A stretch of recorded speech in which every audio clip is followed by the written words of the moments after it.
शन्नो मित्रः शं वरुणः शन्नो भवत्वर्यमा शन्न इन्द्रो बृहस्पतिः शन्न विष्णुरुक्रमः नमो ब्रह्मणे नमस्ते वायो त्वमेव प्रत्यक्षं ब्रह्मासि त्वामेव प्रत्यक्षं ब्रह्म वदिष्यामि ऋतं वदिष्यामि सत्यं वदिष्यामि तन्माम् अवतु तद्वक्तारमवतु अवतु माम् अवतु वक्तारम्।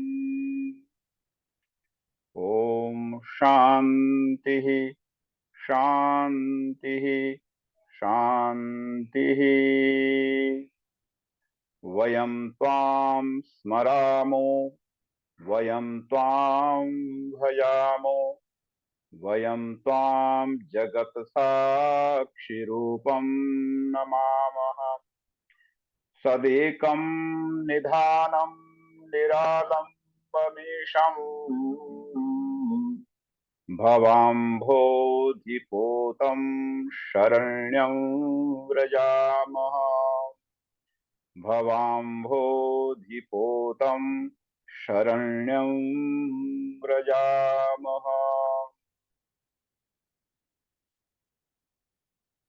भारत को समझो अभियान के राष्ट्रीय संयोजक आदरणीय श्री लखनलाल जी आर्य, जिनका प्रयास यह रहता है कि हम सदैव सबको जोड़ें और एक नए विचार के साथ हम सभी जनता जनार्दन को लाभान्वित करने का प्रयत्न करें। इसी के साथ में ऑनलाइन माध्यम से जुड़ने वाले सचदेवा जी, अभी जिनका सुंदर भजन हम सुन रहे थे,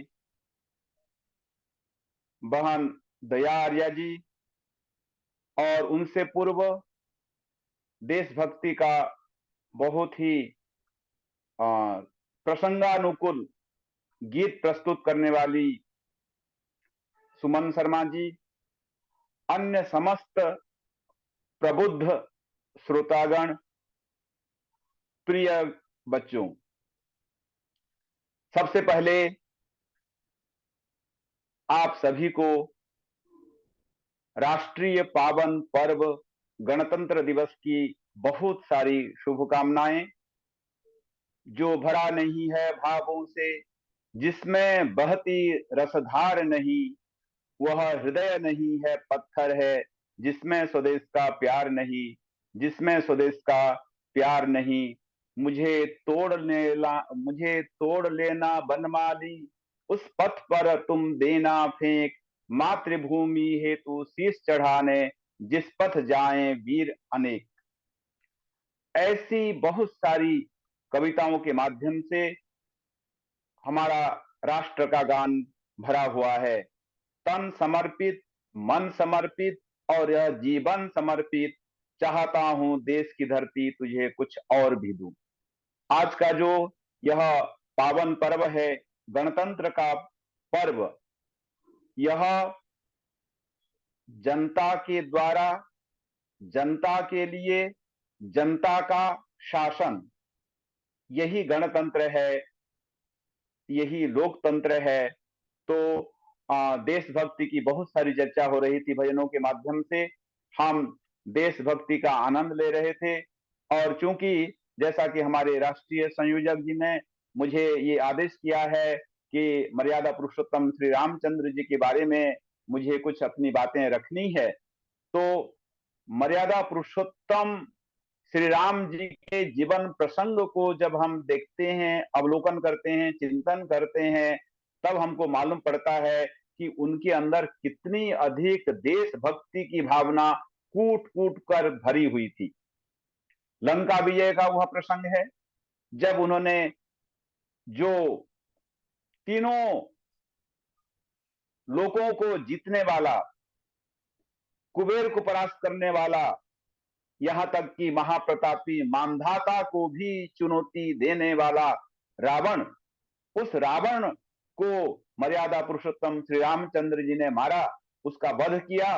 और उसके पश्चात जब लंका रावण विहीन हो गई तो उस समय विभीषण आदि अन्य समस्त उनके भक्तों ने, लक्ष्मण जी ने भी, सभी ने कहा कि हे राघव, यहां तक कि लंका की जो जनता थी, वहां की नारियां थी, महिलाएं थी, सब लोग आकर के हाथ जोड़ करके कहने लगे, हे राघव, हे रघुनंदन, ये जो है लंका आपकी है, हम सब जो है आपके अधीन हैं, आप हमें अपने चरणों में शरण दीजिए। और उस समय लक्ष्मण जी ने भी विशेष आग्रह किया था मर्यादा पुरुषोत्तम श्री रामचंद्र जी से। और तब श्री रामचंद्र जी ने लक्ष्मण जी से कहा था कि अपि स्वर्णमयी लंका न मे रोचते लक्ष्मण, जननी जन्मभूमिश्च स्वर्गादपि गरीयसी। हे लक्ष्मण, यह जो लंका है स्वर्णमयी लंका है। अपि स्वर्णमयी लंका न मे रोचते लक्ष्मण, भले ही यह लंका सोने की बनी हुई हो, स्वर्ण की बहुत सारी चीजें इसमें हो, लेकिन लक्ष्मण, मुझे यह लंका प्यारी नहीं है, यह लंका मुझे प्रिय नहीं है। जननी जन्मभूमिश्च स्वर्गादपि गरीयसी। हे लक्ष्मण सुनो, जननी जन्म देने वाली माँ और जन्मभूमि जो मेरी मातृभूमि है वह स्वर्ग से भी बढ़कर के है। यदि मुझे स्वर्ग मिल जाए तो पर भी उस स्वर्ग की अपेक्षा मैं अपनी मातृभूमि को, मैं अपनी माता को, मैं अपनी जननी को अधिक महत्व दूंगा। तो मर्यादा पुरुषोत्तम के जहां अनेक गुण हैं, उन गुणों में से जो है हमें यह भी मालूम पड़ता है कि हम कैसे अपने देश के प्रति, अपनी मातृभूमि के प्रति, जहां हमने जन्म लिया है उस जन्मभूमि के प्रति हम कैसे जो है कृतज्ञ हो सकते हैं। ये मर्यादा पुरुषोत्तम श्री रामचंद्र जी के जीवन से हमें मालूम पड़ता है। कल हमने चर्चा की थी कि वे वेद शास्त्रों के ज्ञाता थे, मर्मज्ञ थे। और जब वे वेद शास्त्रों के ज्ञाता थे, मर्मज्ञ थे, तो वेद के अंदर आता है वयम तुभ्यम बलिहृतः श्याम। हे धरती माता, हे मातृभूमि, हम तुम्हारे लिए बलिहृत हों, हम तुम्हारे लिए अपने प्राणों का उत्सर्ग करने वाले हों, अपने प्राणों का बलिदान देने वाले हों। तो इस प्रकार की बहुत सारी ऐसी प्रार्थनाएं हैं। अथर्ववेद का वह भूमि शुद्ध हम सबको यही बतलाता है कि किस तरह से हम अपने राष्ट्र के लिए, अपनी जन्मभूमि के लिए, अपनी मातृभूमि के लिए किस तरह हम उपकृत हों। अथर्ववेद का भूमि सूक्त हमको बार बार यही संदेश देता है, यही हमको जो है वह सचेत करता है। तो आज का जो पावन पर्व है यह हम सबको राष्ट्रभक्ति के बारे में, देश प्रेम के बारे में हमको यह प्रेरित करता है, हमको यह शिक्षा देता है। इसीलिए जो है जहां हम भारतीय संस्कृति में, वैदिक परंपरा में मातृदेवो भव, पितृदेवो भव, आचार्य देवो भव, अतिथि देवो भव, वहां हम यह भी कहते हैं राष्ट्र देवो भव। इदम राष्ट्राय इदम न मम, मेरा जो जीवन है, मेरा जो कार्य है, मेरा जो कर्म है वह राष्ट्र के लिए समर्पित हो। यह मेरा नहीं है, मेरा मुझ में कुछ नहीं, जो कुछ है सब तोर। इस प्रकार की भावना को जब हम लेकर के चलते हैं तब जो है वह राष्ट्र आगे बढ़ता है। किसी दिन उसकी और विस्तृत चर्चा हम करेंगे। तो हम मर्यादा पुरुषोत्तम के उनके गुणों का हम कल वर्णन कर रहे थे, चर्चा कर रहे थे। उसी चर्चा को आगे बढ़ाते हुए जो वहां पर सबसे पहले बालकांड है, तो वहां कहते हैं महर्षि वाल्मीकि, क्या कहते हैं, सर्वशास्त्र, हाँ, सर्वशास्त्रार्थ तत्वज्ञो धनुर्वेदे च निष्ठितः, सर्वशास्त्रार्थ तत्वज्ञ स्मृतिमान प्रतिभानवान, सर्वलोक प्रिय साधु रदिनात्मा विचक्षण। सर्वशास्त्र तत्वज्ञ कहते हैं सर्व, सभी प्रकार के शास्त्रों को केवल जो है वो पढ़ने वाले नहीं थे, सभी शास्त्रों का जो तत्व है, गूढ़ रहस्य है, उसका जो मूल मंत्र है, उसको वे अच्छी तरह से जानने वाले थे। और क्या थे? स्मृतिवान। कहते हैं ये कोई भी व्यक्ति, मनुष्य वैसे ही स्मृतिवान नहीं बन जाता है। तो हमारे अंदर जो 8 चक्र हैं, हमारे लखनलाल जैसी तरह से जानते हैं, अष्ट चक्र नव द्वारा देवानाम कुहु अयोध्या, तस्याम हिरणमय कोश स्वर्गो ज्योतिषावृत। तो ये जो है हमारा जो शरीर है, ये भी अयोध्या है, जहां वर्तमान में विगत 22 तारीख को हमने मर्यादा पुरुषोत्तम श्री रामचंद्र जी की जन्मभूमि, उनकी मातृभूमि अयोध्या में एक बहुत बड़ा भव्य कार्यक्रम, दिव्य और भव्य कार्यक्रम हमने देखा, और उसका जो है हम सब ने आनंद लिया। हमारे अंदर भी यह जो शरीर है, यह अयोध्या है, इसको कोई युद्ध से जीत नहीं सकता, इसीलिए इसका नाम क्या है? अयोध्या है। तो अष्ट चक्र नवद्वारा देवानाम कुहु अयोध्या, कहते हैं 8 चक्रों वाली और 9 द्वारों वाली देवताओं की नगरी यह अयोध्या है। तस्याम हिरणमय कोश, और उस नगरी के अंदर, उस पुरी के अंदर कहते हैं प्रकाशमान हिरण्य से युक्त क्या है? एक कोश है, भंडार है। और वो कैसा है? स्वर्गो ज्योतिषावृत, वह सुखमय है, सुख देने वाला है, और प्रकाश से जो है वह आवृत है, घिरा हुआ है। तो ये जो अष्ट चक्र, 8 चक्रों की बात जो मैं कर रहा था, तो वहां पर सबसे पहले जो है मूलाधार चक्र, मूलाधार चक्र यह जो हमारा उपस्थेंद्रिय है और जो मूत्रेंद्रिय है, उन दोनों के बीच में यह मूलाधार चक्र होता है। और जो योगी जन हैं, ऋषि मुनि हैं, जो व्यक्ति जितना अधिक अपने मूलाधार चक्र का अभ्यास करता है, मूलाधार चक्र जिसका जितना अधिक जो है वह ऊपर की ओर उठता है, उस व्यक्ति का, उस मनुष्य की स्मरण शक्ति उतनी ही अधिक तीव्र होती है। जब हम स्मरण की बात करते हैं, तो वहां पर धी, बुद्धि, प्रज्ञा, मेधा, ऋतंभरा, ये बुद्धि की अलग अलग श्रेणियां हैं। तो उसमें जो अलग अलग, जो जब ऋतंभरा की स्थिति आ जाती है, प्रज्ञा और उसके बाद ऋतंभरा की स्थिति आती है, तो व्यक्ति जो है बहुत सारी चीजों को वह स्मरण कर लेता है और उसको भूलता नहीं है। चाहे हम महर्षि स्वामी दयानंद जी का प्रकरण ले लें, प्रज्ञा चक्षु गुरुवर गिरिजानंद जी का प्रकरण ले लें, जो एक बार सुन लेते थे उसको वे भूलते नहीं थे। इसका मुख्य कारण है उन्होंने अपने मूलाधार चक्र को बहुत अधिक उन्नत किया है, मूलाधार चक्र की साधना की है।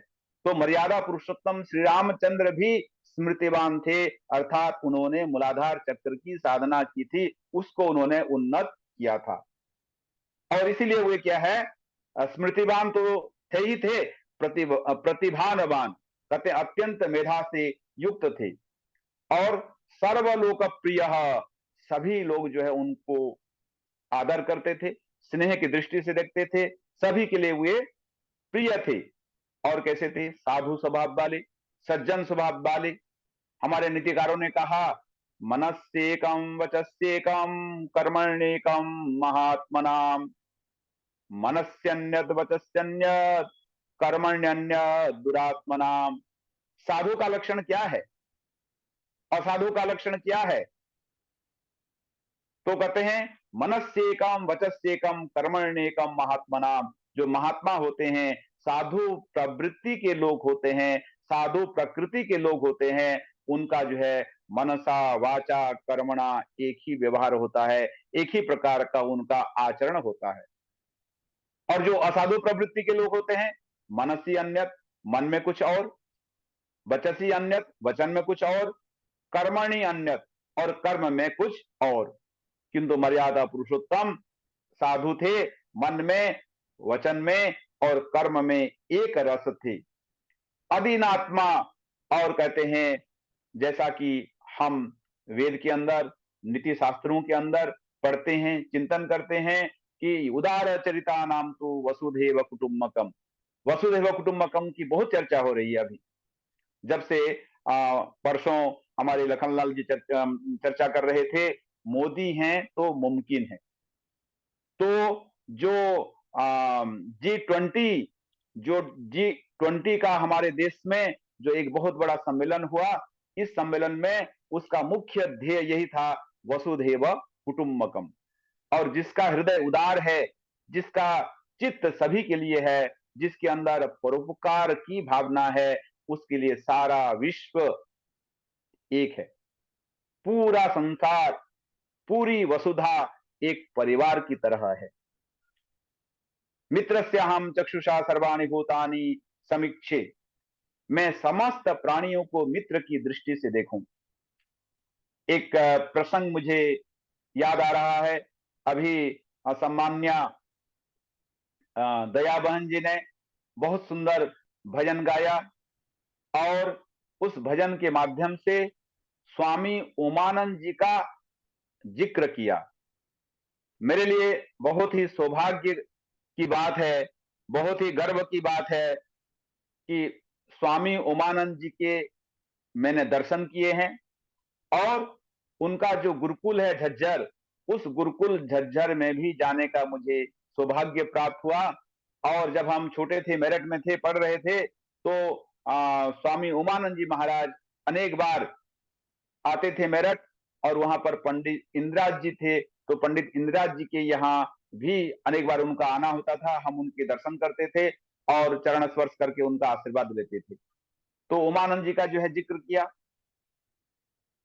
तो मैं आप लोगों से चर्चा कर रहा था कि उदार चरिता नाम तो वसुधैव कुटुम्बकम।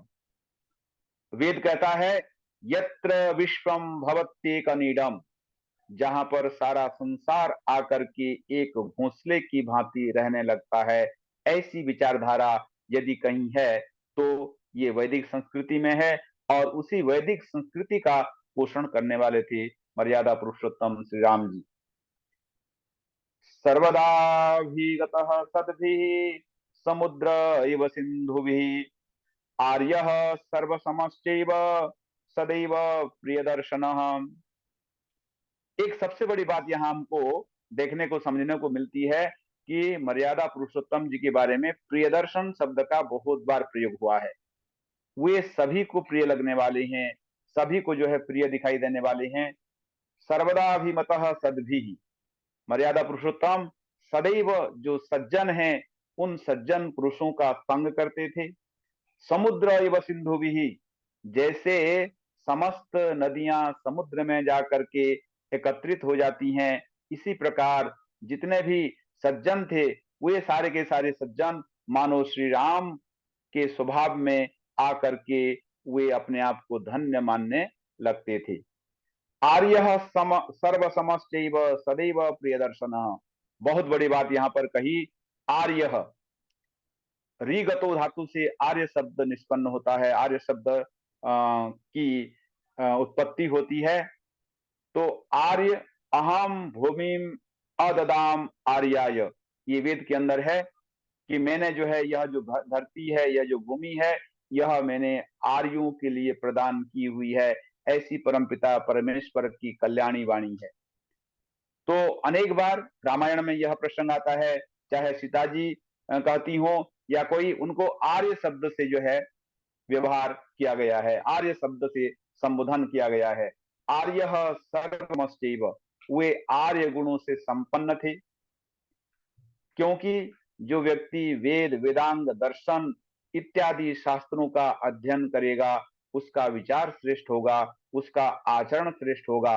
इसलिए सर्व समश्चैव, और सभी जनों को वे समान रूप से देखते थे, समान सबके प्रति भावना उनकी रहती थी। इसीलिए वे क्या हैं, सबके प्रिय हैं, सभी को जो है प्यारे लगने वाले हैं। सच सर्वगुणोपेतः कौसल्यानंदवर्धनः समुद्र इव गांभीर्ये धैर्येण हिमवान इव। कवि कहता है, वह सभी प्रकार के गुणों से युक्त हैं, सर्वगुण संपन्न है, जैसा कि कल मैंने कहा था, यह अलंकारिक वर्णन। सर्वज्ञ सर्वशक्तिमान केवल परमपिता परमेश्वर जो निराकार ब्रह्म है, उसी के लिए ही प्रयोग हो सकता है, लेकिन कवि का यह अलंकारिक प्रयोग है। हाँ, निश्चित रूप से जो है मर्यादा पुरुषोत्तम श्री रामचंद्र जी ईश्वर के अनेक गुणों से विभूषित थे, ईश्वर के अनेक गुण उनके अंदर जो है समाये हुए थे, किंतु वे भी ईश्वर की उपासना करते थे। तो इससे मालूम पड़ता है कि मर्यादा पुरुषोत्तम स्वयं किसी और की साधना करते थे, उपासना करते थे, ध्यान करते थे। कौशल्यानंद वर्धन, और वे जो है कौशल्या के आनंद को बढ़ाने वाले मर्यादा पुरुषोत्तम थे। समुद्र एवं गांधीर्य धैर्येण हिमवान इव। और कहते हैं जब हम गंभीरता की बात करते हैं तो समुद्र के समान, सागर के समान वे अत्यंत धीर गंभीर थे, धीर वीर गंभीर थे। धैर्येण हिमवान इव। अब जब हम धैर्य की बात करते हैं तो जैसे हिमालय पर्वत अपनी जगह अडिग है, अचल है, ठीक उसी प्रकार मर्यादा पुरुषोत्तम का जीवन, उनका स्वभाव धैर्य से परिपूर्ण है। महात्मा भर्तृहरि जी का नाम आप सबने सुना है। महात्मा भर्तृहरि जी, वे उन्होंने अपने जीवन में बहुत सारी किताबें लिखी हैं, जहां वे व्याकरण के बहुत बड़े विद्वान थे, वहीं वे बहुत ही अच्छे कवि थे। उन्होंने 3 शतक लिखे हैं, नीति शतक, वैराग्य शतक और श्रृंगार शतक।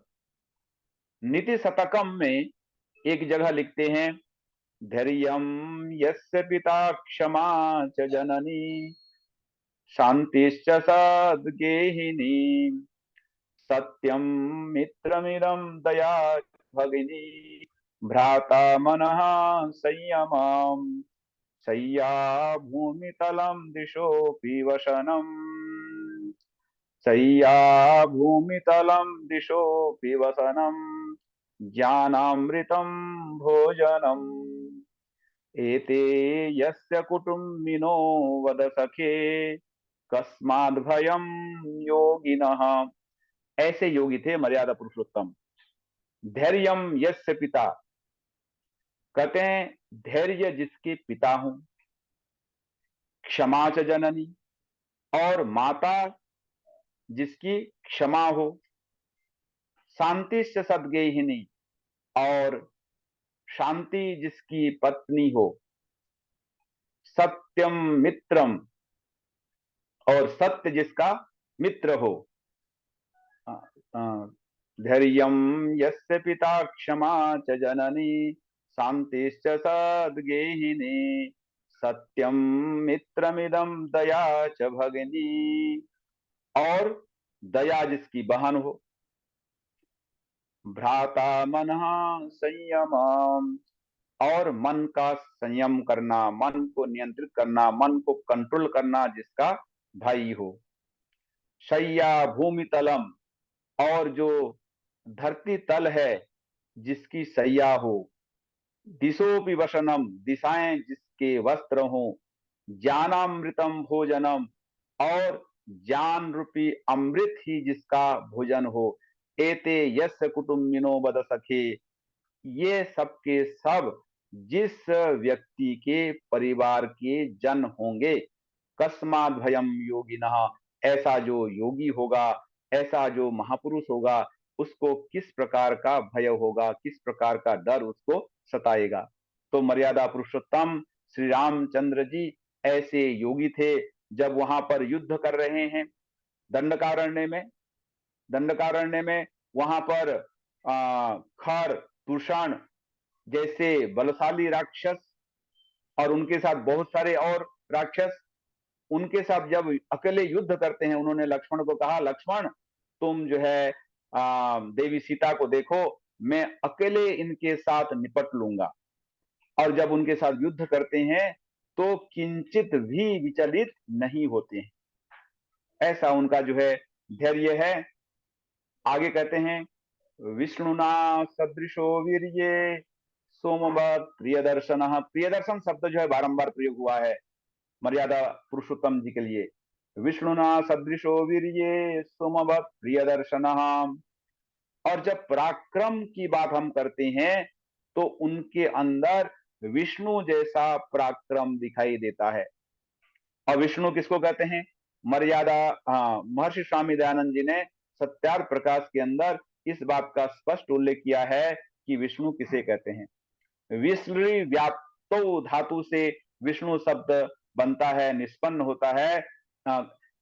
विवेष्टि व्यापनोति चराचरम जगत यह स विष्णु, जो इस चर और अचर संपूर्ण जगत में स्थावर और जंगम यह जितना संसार है, इस संसार में जो व्याप्त है, समाया हुआ है, इसीलिए उस परमपिता परमेश्वर का एक नाम विष्णु है। तो वह जो परमपिता परमेश्वर है, विष्णु रूप है। विष्णु कर्माणि पश्यत यतो व्रतानि पस्पसे इंद्र सयुज्य सखा, ये जो है वेद में स्पष्ट उल्लेख है। तो उस परमपिता परमेश्वर जो विष्णु रूप है, उस विष्णु रूप का ग्रहण, उस विष्णु के धर्म को आत्मसात मर्यादा पुरुषोत्तम जी ने किया था। इसीलिए कहा विष्णुना सदृशो वीर्ये। जब पराक्रम की बात आती है, वीरता की बात आती है, तो वे विष्णु के समान हैं। सोमवत प्रिय दर्शन, और चंद्रमा के समान। कल पौष पूर्णिमा थी। हम लोगों ने, बहुत लोगों ने पौष पूर्णिमा की चांद को देखा, और मैं तो मतलब इधर तो दिखाई दे रहा था, मैं कह नहीं सकता उधर ग्वालियर में या ललितपुर में या उस तरफ अगर कुछ अलग वातावरण कोहरा होगा तो वहां दिखा कि नहीं दिखा, या तो मैं नहीं कह सकता। लेकिन कल जो है पौष पूर्णिमा थी। आज से माघ का पवित्र महीना शुरू हो गया है। तो कहते हैं सोमवत प्रिय दर्शन, चंद्रमा के समान वे प्रिय थे। चंद्रमा जैसे सबको बहुत अच्छा लगता है, उसी प्रकार जो है उनका दर्शन, उनको देखना सबको जो है प्रिय लगता था। कालाग्नि सदृश क्रोधी, और जब उनको गुस्सा आता था, क्रोध आता था, वे साक्षात यमराज की तरह लगते थे। और यह प्रसंग जब वहां पर जो मानस का प्रकरण है, रामचरित मानस का, तो वहां पर कहते हैं विनय न मानत जलधि जड़ गए तीन दीन बीती, बोले राम सकोप तब भय बिनु हो न प्रीति। तब उन्होंने जो है अपना इसी क्रोध को, यमराज के समान जो क्रोध है, इसी क्रोध को उन्होंने दर्शाया था। और कहते हैं कि उस समय जो है मतलब उनका जो मार्ग था वह सुगम हो गया था। मानस के अनुसार ये क्षमया पृथ्वी समह, और क्षमा से जो है ये पृथ्वी के समान, जिसको क्षमा करना हो तो पृथ्वी के समान गुण उनमें था। धन देना समस्त त्यागी, और जब त्याग की उपमा दी जाती है, त्याग की बात की जाती है उनके जीवन में, तो कहते हैं धन देना, कुबेर के समान जो है वे त्याग करने में निपुण थे। जब जिसको देना होता था तो जितना मतलब वो दे सकते थे, पूरा वे त्याग करके दे देते थे। सत्य धर्म युवा पर, और जब सत्य की बात आई, सत्य को आचरण करने की बात आती है, तो वे साक्षात धर्मराज की तरह प्रतीत होते थे। मर्यादा पुरुषोत्तम की जो हम चर्चा कर रहे हैं, जब वे वनवास की ओर जाते हैं तो वहां पर वे पिता की जो आज्ञा है, उस पिता की आज्ञा को सर्वोपरि मानते हैं। पिता का आदेश, पिता का वचन उनके लिए शिरोधार्य है। पिता के वचन को सिर माथे पर रख करके जो है वे वनवास को स्वीकार करते हैं। वाल्मीकि जी लिखते हैं आहूतस्याभिषेकाय विसृष्टस्य वनाय च न मया लक्षितस्तस्य स्वल्पोप्याकार विभ्रमा। कहते हैं ऋषि वाल्मीकि जी, आहूतस्याभिषेकाय, जब पूरी अयोध्या में राज तिलक की तैयारी हो गई। पूरी जनता को यह मालूम हो गया कि मर्यादा पुरुषोत्तम दशरथ नंदन श्री राम का राज तिलक होने वाला है, वे राज गद्दी पर बैठने वाले हैं। चारों सब तरफ उत्सव मना रहे थे। सभी लोगों को जो है आनंद और उत्साह का अनुभव हो रहा था। सब लोग जो है नाचने में, गाने में, सब लोग जो है मग्न थे कि कल जो है युवराज श्री राम का राज तिलक होगा। किंतु कहानी बदलती है, घटनाक्रम बदलता है और उनको उस घटनाक्रम के अनुसार, जैसा कि कैकेयी ने 2 वरदान मांगे थे और कैकेयी ने राजा दशरथ से कहा कि मुझे वो 2 वरदान दे दीजिए। 2 वरदान क्या है कि भरत को राजगद्दी और राम को जो है 14 वर्ष का वनवास। ये 2 वरदान मुझे दीजिए। बहुत कुछ मनाने पर भी कैकेयी नहीं मानी और अपने 2 वरदानों पर अड़ी रही। और अंत में स्थिति यह कि जब राम को मालूम पड़ा कि पिता का यह आदेश है, तब उन्होंने पिता के आदेश को शिरोधार्य किया। महर्षि वशिष्ठ कहते हैं, आहुतस्याभिषेकाय विशिष्टस्य वनाय च। ये राम हैं, कल मैंने चर्चा की थी, लोकोत्तर पुरुष हैं, दिव्य पुरुष हैं। वज्रादपि कठोराणि मृदुनि कुसुमादपि लोकोत्तराणाम चेतांसी को ही विज्ञातुम अर्हति। ये ही होते हैं लोकोत्तर पुरुष, दिव्य पुरुष। जब उनको राज तिलक के लिए बुलाया गया और उनको वन में जाने के लिए कहा गया, तो कहते हैं, न मया लक्षितस्तस्य स्वल्पोप्याकार विभ्रम। मैंने श्री राम के चेहरे पर थोड़ी सी भी, तनिक भी विषाद की रेखा नहीं देखी। उनके चेहरे पर, मतलब जब वे राज्याभिषेक के लिए बुलाए गए तो उनके चेहरे पर प्रसन्नता, आनंद का भाव नहीं था। और जब उनको वन में भेजा गया तो उस समय उनके चेहरे पर दुख की रेखा, विषाद की रेखा नहीं थी। तो ये जो है ऐसा जो लोकोत्तर गुण है, ऐसा गुण जो है उसी के अंदर आ सकता है कि जो वेद और वेदांगों का जानकार हो, और केवल जानकार ही ना हो, उसको जो है अपने अंदर, अपने शरीर में आत्मसात कर लिया हो, तभी जो है उसके अंदर इस प्रकार की साधना, इस प्रकार का गुण और इस प्रकार का स्वभाव आ सकता है। मर्यादा पुरुषोत्तम उसी स्वभाव से अनुप्राणित थे। और जब वहां पर पहुंचते हैं वनवास में, भरत अपने नौनिहाल में थे। उनको नहीं मालूम कि मेरे भ्राता श्री राम 14 वर्ष के लिए वनवास चले गए हैं। वे नौनिहाल से लौटते हैं और उनको यह नहीं कहा गया कि ऐसी स्थिति हो गई है। उनको यह संदेश भेजा गया कि बहुत आवश्यक कार्य है, अनिवार्य कार्य है, आप तुरंत जो है केकय देश से अयोध्या आ जाइए। और जब भरत वहां से आते हैं तो देखते हैं तो उनको जो है अलग ही स्थिति दिखाई देती है। उनके बड़े भाई राम लक्ष्मण नहीं है और उनको उनके पिताजी के निधन का भी समाचार भरत को नहीं बताया गया। वो तो जब उन जो वंश परंपरा है, उनकी जो एक कुल की परंपरा है, उस कुल की परंपरा के हिसाब से जब वे जाते हैं, जो उनका एक घर है, वहां जो उनके पूर्व पुरुष हैं, मानधाता, नहुष, पृथु इत्यादि सब के चित्रों को वहां पर देखते हैं। और देखते देखते देखते देखते जब आगे बढ़ते हैं तो अंत में राजा दशरथ का चित्र उनको दिखाई देता है। जब राजा दशरथ का चित्र दिखाई देता है तो उनके हाथ से थाली गिर जाती है।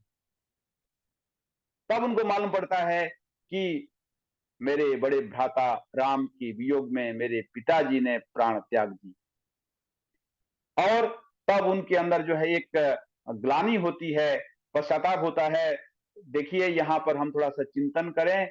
भरत इतिहास का पहला व्यक्ति है जिसकी कोई गलती नहीं है, जिसका कोई अपराध नहीं है, जिसका कोई दोष नहीं है, फिर भी भरत प्रायश्चित करने के लिए तत्पर है, प्रायश्चित कर रहा है। ऐसा विलक्षण भरत। तो जब भरत को मालूम पड़ा कि मेरे भ्राता जी चले गए हैं वनवास के लिए, तो वहां चित्रकूट पहुंच जाते हैं, माताओं को लेकर के, वशिष्ठ जी को लेकर के, अन्य गुरुजनों को लेकर के, यहाँ तक कि राजा जनक भी वहां पर उपस्थित होते हैं। और उस समय वे सादर निवेदन करते हैं अपने बड़े भाई राम से कि हे भ्राता राम, ये राज्य जो है आपका है, आप संभालिए। दुनिया में कहीं ऐसा उदाहरण नहीं दिखाई देगा। और जो वेद परंपरा से अनुप्राणित व्यक्ति होते हैं, उन्हीं के अंदर जो है यह भावना दिखाई देती है कि दोनों भाई, एक तरफ भरत और दूसरी तरफ राम, राम है कि वे जो है अपनी नीति मार्ग पर अटल हैं। दूसरी तरफ भरत हैं कि राम के प्रति जो उनकी अगाध श्रद्धा है, अगाध निष्ठा है, उनके प्रति जो उदार भ्रातृभाव है, उसी उदार भ्रातृभाव के कारण वे जो है कहते हैं कि नहीं, यह राज्य मेरा नहीं है, यह राज्य तो मेरे बड़े भाई श्री राम का है। वहां जो राज्य है वो जो है कहते हैं कि नहीं, बड़े भाई ये राज्य आपका है, आप इसको संभालिए। और राम कहते हैं नहीं भरत, मेरे प्रिय तात भरत, यह जो राज्य है, यह राज्य तुमको संभालना है, पिताजी का आदेश है, मुझे 14 वर्ष के लिए वनवास जाना है। तो ऐसा लग रहा है कि मानो दोनों भाई उस राज्य को, जैसे फुटबॉल को जो है सब मारते हैं पांव से, तो फुटबॉल जैसे उधर जा रही है और उधर से मारा तो इधर आ रही है। तो इस प्रकार से ऐसा लग रहा है कि मानो दोनों भाइयों के बीच में राज्य जो है एक फुटबॉल की तरह से खेला जा रहा हो। तो ये क्या है? ये त्याग की वृत्ति है। इदम न मम की भावना, चाहे भरत में देख लीजिए, चाहे राम में देख लीजिए। इदम न मम, यह मेरा नहीं है। यह है आदर्श, यह है राम का आदर्श, यह है राम की मर्यादा। और जब हम उस रामायण काल से थोड़ा हम नीचे की ओर चलेंगे, महाभारत काल में आइए, क्या है वहां पर? रामायण काल में और महाभारत काल में क्या अंतर है? जहां रामायण काल कहता है इदम ना मम, यह मेरा नहीं है, बस एक ही वर्ण का, एक ही अक्षर का अंतर है। और महाभारत में क्या कहते हैं कि इदम मम, यह मेरा है। दुर्योधन क्या कहता है जब संधि का प्रस्ताव लेकर के जाते हैं भगवान श्री कृष्ण जी? दुर्योधन कहता है कि सुच्यग्रम नैव दास्यामि विना युद्धे न केशव। हे केशव, आप संधि का प्रस्ताव लेकर के आए हो, 5 गांव इनको दे दीजिए। 5 गांव तो बहुत दूर की बात रही। सुच्यग्रम नैव दास्यामि विना युद्धे न केशव। हे केशव, हे मधुसूदन, सुनो अच्छी तरह से, मैं सुई की नोक की बराबर रत्ती भर जमीन नहीं दूंगा बिना युद्ध की। यह है जहां एक तरफ जो है इदम न मम की भावना है और इधर जो है इदम मम की भावना है। तो बस यही अंतर है, केवल एक ही वर्ण का वहां पर अंतर है, न का। वहां पर न है रामायण में, जो राम का आदर्श है, चारों भाइयों का आदर्श है, न है इदम न मम। और यहां पर क्या हो जाता है? इदम मम, ये मेरा है। दुर्योधन हठी है, दुराग्रही है, और वे जो है वह स्वेच्छाचारी है, कहता है कि यह मेरा है, मैं इसको किसी भी हालत में दूंगा नहीं। तो जब वहां पर मर्यादा पुरुषोत्तम श्री राम जी ने भरत को समझाया, और जो भी अयोध्या के लोग थे, जनमत, राम पहले ऐसे व्यक्ति हैं जिन्होंने जनमत को महत्व नहीं दिया, लोकमत को महत्व नहीं दिया। लोगों का जो एक उन सबका जो एक प्रस्ताव था कि राम लौट आएंगे, तो उन्होंने जो है जनमत को महत्व नहीं दिया, महत्व दिया तो नीति को महत्व दिया। जो नीति है, जो नीति क्या कहती है, उस नीति पर चल करके उन्होंने यह दिखा दिया, संसार के सामने एक उदाहरण प्रस्तुत कर दिया कि राम नीतिमान है, राम नीति के मार्ग पर चलने वाला व्यक्ति है। इसीलिए सब कुछ समझा करके अंत में भरत को कहा कि भरत यदि ऐसी बात है, तो अंत में भरत ने कहा कि यदि आप नहीं आएंगे, राज्य नहीं संभालेंगे, तो कम से कम जो है आप अपने अपने चरण पादुका दे दीजिए। उसी चरण पादुका के आधार पर जो है मैं उसको उस राजगद्दी पर रखूंगा और आपके नाम से मैं जो है राज्य को चलाऊंगा। यह है भ्रातृप्रेम, यह है मर्यादा, यह एक आदर्श जीवन। और जब प्रभु श्री राम भरत को वापस अयोध्या भेजते हैं, तो वहां जो कहते हैं, बहुत मार्के की बात कहते हैं, बहुत ही सुंदर बात कहते हैं। क्या कहते हैं? भरत सुनो, जब तुम अयोध्या जाओगे तो किस प्रकार से तुम वहां पर अयोध्या का शासन करोगे, अयोध्या का राज किस प्रकार से चलाओगे, उसको जो है हम इस श्लोक के माध्यम से जान सकते हैं। कहते हैं, परस्त्री मातेव क्वचिदपि न लोभ परधने, न मर्यादा भंगः क्वचिदपि न नीचे स्वभिरुचिः, रिपो शौर्यं धैर्यं विपति विनयः संपदि सदा, यम चाज्ञामेस्ति भरत नितरां पालय प्रजाम। हे भरत सुनो, क्या करना है? परस्त्री मातेव, ये सबसे बड़ी बात कसौटी है।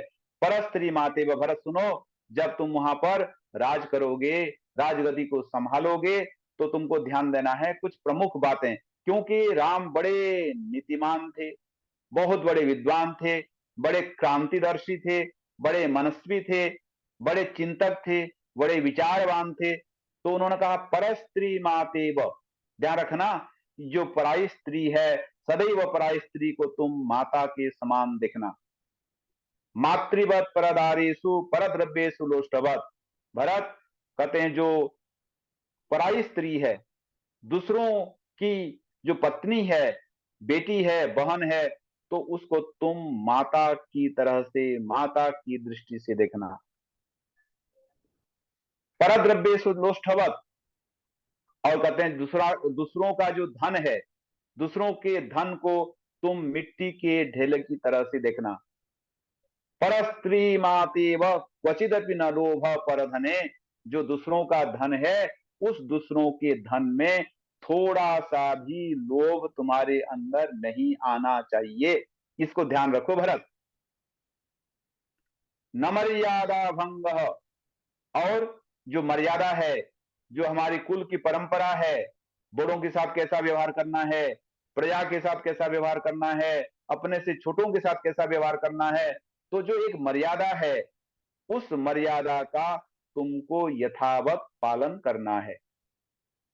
क्वचिदपि न नीचे स्वभिरुचि ही, भरत सुनो, और जो व्यक्ति दुष्ट प्रवृत्ति के व्यक्ति हैं, जिनको यहाँ पर श्लोक में नीच शब्द से कहा गया है, तो जो दुष्ट प्रवृत्ति के लोग हैं, उन दुष्ट प्रवृत्ति के लोगों के साथ तुम तनिक भी रुचि मत रखना, उनके साथ उठना बैठना ये तुम्हारा नहीं होना चाहिए। और रिपो शौर्यम, ध्यान देना, जब जहां पर तुमको युद्ध की बात हो, जहां पर शत्रु के साथ तुम्हारा संग्राम हो, संघर्ष हो, तो वहां पर तुम अपना पूरा पराक्रम, शौर्य, वीरता तुम पूरी तरह से दिखाना। रिपो शौर्यम धैर्यम विपति विनय, और कहते हैं जब विपत्ति का समय आता है, संकट काल का समय आता है, तो संकट काल के समय में तुमको धैर्य रखना है, तुमको धीरज बना करके रखना है। विनय संपत्ति सदा, और जब संपत्ति काल, जब अच्छा अवसर, उत्तम अवसर आएगा, तो उस समय अपने अंदर विनय को धारण करना, इसको भूलना नहीं। यम चाज्ञा में स्ति भरत नितराम पालय प्रयाम, हे भरत, यह मेरी आज्ञा है, यह मेरी अनुमति है, यह मेरा उपदेश है। जो भी जीवन की शिक्षा हो सकती है, यह शिक्षा है, और इस शिक्षा को तुम ग्रहण करते हुए जो भी अयोध्या की प्रजा है उस प्रजा का तुम सही ढंग से पालन करो। तो ये भरत को नीति की बात, राज्य शासन को कैसे चलाना है, यह कहते हुए भरत को विदा करते हैं। तो मर्यादा पुरुषोत्तम जी के अंदर कौन सा पक्ष हम देखें, हर एक पक्ष जो है हमको उज्जवल दिखाई देता है, हर एक पक्ष जो है हमको एक आदर्श दिखाई देता है। और जो भ्रातृवत्सलता, भाई भाई में जो प्रेम है, वह प्रेम भाव भी जो है उनको उनके अंदर दिखाई देता है। और वे कहते हैं कि रघुपति किन्नी बहुत बड़ाई, तुम तुम मम प्रिय भरत सम भाई। कहते हनुमान को कहते हैं कि हनुमान को जब यह बात कहते हैं कि तुम मेरे प्रिय भाई लक्ष्मण की तरह नहीं हो, तुम मेरे प्रिय भाई शत्रुघ्न की तरह भी नहीं हो। वहां क्या तुलना करते हैं, कौन सी उपमा देते हैं कि हे हनुमान, तुम जो है मेरे प्रिय भरत के समान भाई हो। अर्थात भरत को जो है वे इतना अधिक भ्रातृभाव से देखते हैं, यह इस वचन से हमको मालूम पड़ता है। तो मर्यादा पुरुषोत्तम जी का जो जीवन है, उनका जो आदर्श है, उनकी जो भी मर्यादाएं हैं, यदि हम अपने जीवन में आज के इस प्रसंग में, आज जो चारों ओर इस प्रकार का एक अन्याय का वातावरण, संघर्ष का वातावरण, परिवार में कलह इत्यादि जो दिखाई दे रहा है, यदि हम मर्यादा पुरुषोत्तम के जीवन को अपने में धारण कर लेंगे, अपने परिवार में धारण कर लेंगे, समाज में धारण कर लेंगे, राष्ट्र में धारण कर लेंगे, तो निश्चित रूप से जो है आज का जो हमारा परिवार है वह सुखी होगा, समृद्ध होगा, शांतिमय होगा। हमारा समाज भी जो है सुगठित होगा, शांतिमय होगा, और हमारा राष्ट्र भी जो है उन्नतशील होगा। तो मर्यादा पुरुषोत्तम का जो जीवन है वह हम सब के लिए प्रेरणादायी हो। उनके जीवन से हम कुछ सीखें और सीख करके स्वयं को हम धन्य करें। आगे कल जो है उनका जो अन्य प्रसंग है, अन्य प्रसंग वो एक बहुत कौन कौन से पक्ष को लें, बहुत अच्छे रणनीतिज्ञ हैं, बहुत अच्छे जो है रणनीतिकार हैं। कल का जो हमारा प्रसंग रहेगा, उनका जो रणनीति, कैसे जो है युद्ध नीति के वो एक कुशल,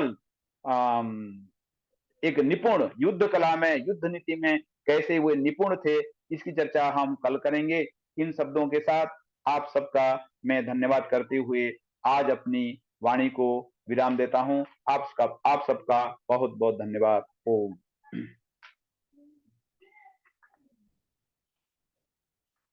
बहुत बहुत आभार आचार्य प्रेम प्रकाश शास्त्री जी, विद प्रेम सचदेवा जी।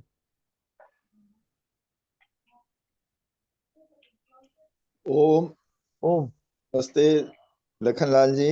नमस्ते नमस्ते जी। बहुत बहुत धन्यवाद, आपने प्रेम प्रकाश जी से हमें रामायण का पाठ करवाया, सुनाया, बहुत अच्छा लगा। ऐसे ऐसे प्रसंग ऐसे मधुर भाषा में उन्होंने बोले हैं और वाल्मीकि रामायण से बोले हैं। और मुझे तो ये लगता है कि भरत महात्मा थे, उनको महात्मा भरत कहते हुए कोई अतिशयोक्ति नहीं होगी। और शत्रुघ्न भी उनसे कम नहीं थे। दिन भर माताओं की सेवा करना और रात को भरत जी के बाहर शिला पे सोना, ऐसे ऐसे प्रसंग हैं रामायण में कि जो हमारी जो है अंतरात्मा जो है वो झकझोर जाती है कि आज क्या हो रहा है। एनी हाउ, ये बहुत अच्छा आपने किया कि ये राम के प्रति आपने 3 दिन की ये कथा रखी है। आपका बहुत बहुत धन्यवाद है, और आचार्य जी का विशेष तौर पे धन्यवाद है। नमस्ते जी। अनिल अरोड़ा जी। धन्यवाद लखन जी। आदरणीय आचार्य प्रेम प्रकाश शास्त्री जी, सादर प्रणाम। आपने बड़ा सुंदर व्याख्यान प्रस्तुत किया। आज के जीवन में योगेश आज के जीवन में मर्यादा पुरुषोत्तम श्री राम की प्रासंगिकता के ऊपर बहुत ही अच्छा आपने जानकारी दी, और उसमें आपने बताया कि रामायण काल और महाभारत काल में कितना अंतर था। कि रामायण काल में जहाँ एक भाई ने अपनी सत्ता के लिए दूसरे भाई को किस तरह से उनको प्रस्तावित किया कि उनको सत्ता का कोई लालच नहीं था, और उनकी खड़ाऊ लेकर भरत ने ऐसी परिस्थितियां उत्पन्न हुई कि राम की खड़ाऊ लेकर भरत जी ने शासन चलाया। और दूसरी तरफ महाभारत काल में सत्ता के लिए भाइयों में किस प्रकार का संघर्ष हुआ, और हमने देखा भी कि सतयुग के बाद त्रेता के बाद द्वापर युग में किस प्रकार से मूल्यों का ह्रास हुआ और किस प्रकार से बुराइयां आगे बढ़ती चली गई। और उसी महाभारत काल के बाद कलयुग में तो और ज्यादा वास हो गया। आज तो हम देखते हैं कि भाई आपस में कितना संघर्ष रहता है, कितनी लड़ाई रहती है, और जरा जरा बात के ऊपर गुस्से में क्या बुरे काम हो जाते हैं। तो ये सब उसका डिफरेंस है। और हम यही आशा करेंगे कि रामायण काल में मर्यादा पुरुषोत्तम राम जी के जीवन से प्रेरणा लेकर हम एक कल्याणकारी राज्य की स्थापना करें। हमारे मोदी जी उसी प्रसंग में उसी प्रकार से कल्याणकारी राज्य की स्थापना के लिए प्रयत्न कर रहे हैं। और आचार्य जी आपका बहुत बहुत धन्यवाद। कल आपका प्रसंग और सुनेंगे। धन्यवाद।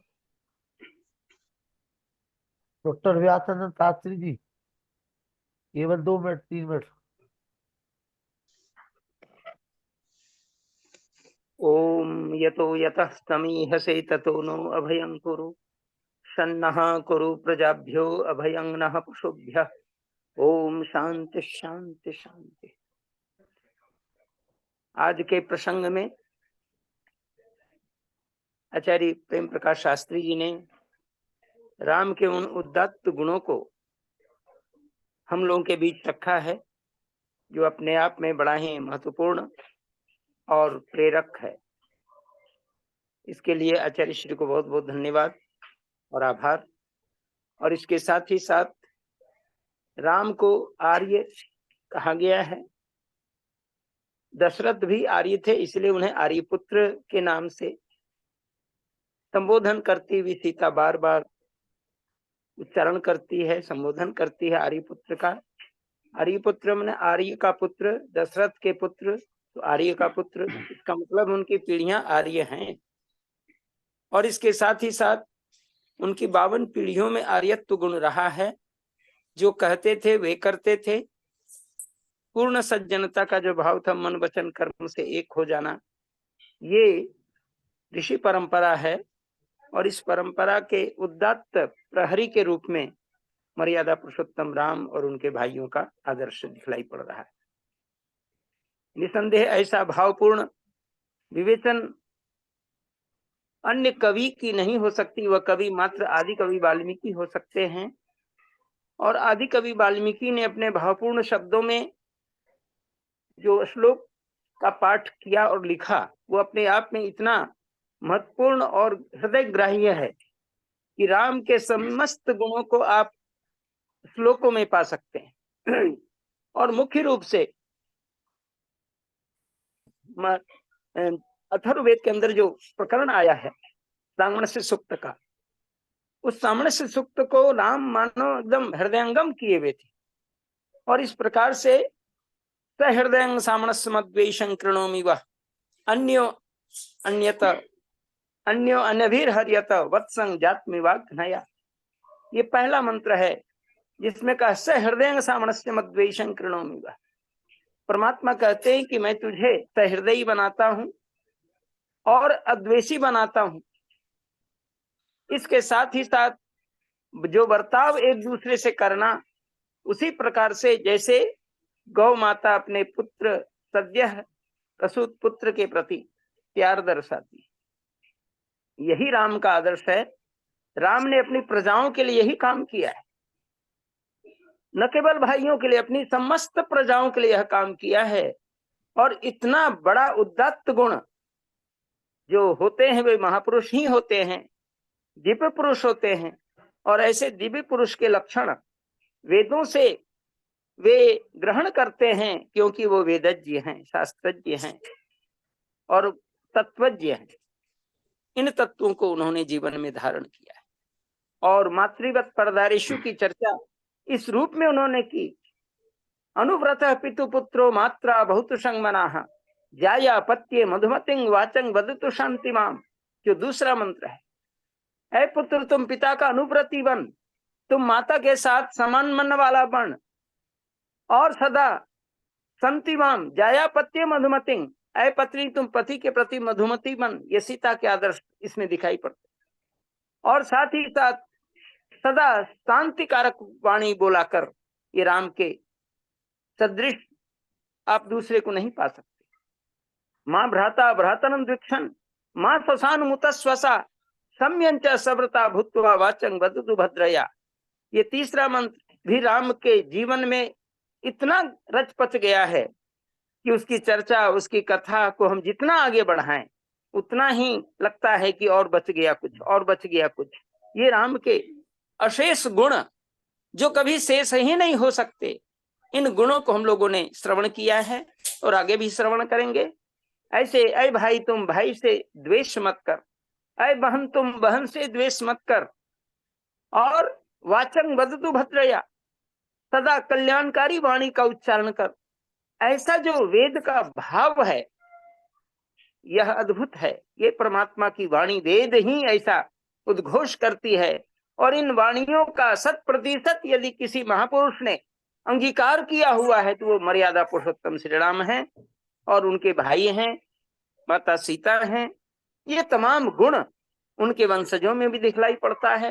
इन्हीं शब्दों के साथ आज के हम अपने प्रखर वक्ता आचार्य प्रेम प्रकाश जी को बहुत बहुत धन्यवाद करते हैं कि इतना सुंदर विवेचन और विषय को रख करके हम लोगों को ज्ञानवर संवर्धन किया है। ओम शांति शांति।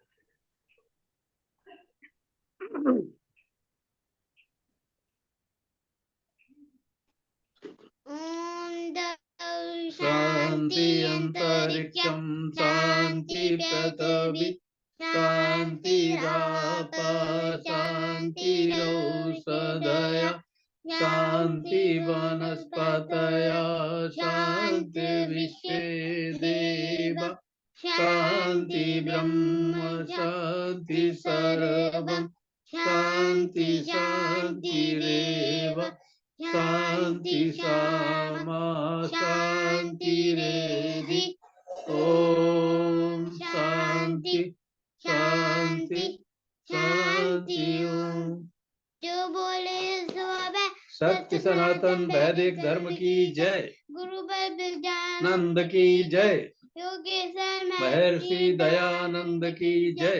मर्यादा पुरुषोत्तम श्री रामचंद्र की जय। योगेश्वर श्री कृष्ण चंद्र की जय। पंडित लेख राम की जय। स्वामी श्रद्धानंद की जय। स्वामी आत्मानंद की जय। महात्मा हंसराज की जय। भारत माता की जय। गौ माता की रक्षा हो, पालन हो, समाज अमर रहे, वेद की ज्योति जलती रहे, ओम का झंडा ऊंचा रहे, आर्यों के महाकुंभ और भारत को समझो अभियान की जय। कलवंतो विश्वमार्यम पराध्वनि। ओम वैदिक अभिवादन सबको नमस्ते जी। ओम सर्वेभ्यो नमः।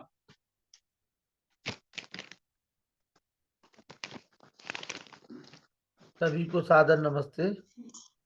और हमने माइक खोल दिया, नमस्ते कर लीजिए एक दूसरे से। नमस्ते जी। नमस्ते नमस्ते जी के लिए नमस्ते, माता जी के लिए नमस्ते, नमस्ते जी। नमस्ते नमस्ते। वेद प्रकाश शर्मा जी को नमस्ते, माता जी नमस्ते जी। आर्या जी को नमस्ते। शिवरात्रि कल और पुनः हम आचार्य प्रेम प्रकाश शास्त्री जी को सुनेंगे। धन्यवाद। नमस्ते लाखन भैया। नमस्ते नमस्ते सभी को सादर नमस्ते। नमस्ते नमस्ते जी। नील भैया नमस्ते। नमस्ते। नमस्ते आचार्य जी नमस्ते। शर्मा जी